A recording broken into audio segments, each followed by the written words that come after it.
An East Tennessee football team is learning more than just the game. As practices begin, they're getting a life lesson in what it takes to be a good neighbor. Will Puckett shows us their efforts to lift up another team a state away in Kentucky.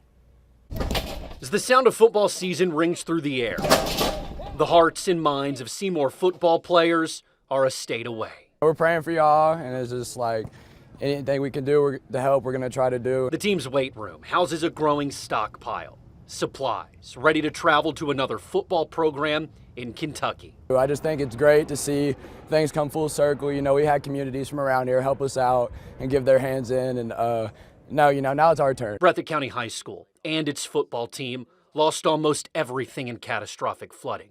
While their team should be practicing right now like Seymour is, instead, they're piecing their football field and program back together.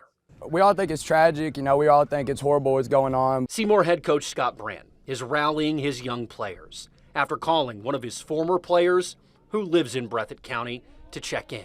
Breathitt County High School, he said all their football stuff was ruined, was gone. And that's just the tip of the iceberg. And you look at people losing their entire livelihoods. Coach Branton's players are answering the call to help. Seymour senior Skylar Dykes brought in $100 of his own dollars. I don't really want to make it about me. This is about getting support and raising funds for the people in Eastern Kentucky. Community members dropping off cleaning supplies, clothes, and more to send north. Shows there's a lot of good people still in the world. It's a football team that's meant to be learning about the game, but instead this time around, the lesson's bigger than what happens on the field. We're trying to teach them to be better people. We want them to be good citizens. In Seymour, Will Puckett, WVLT News.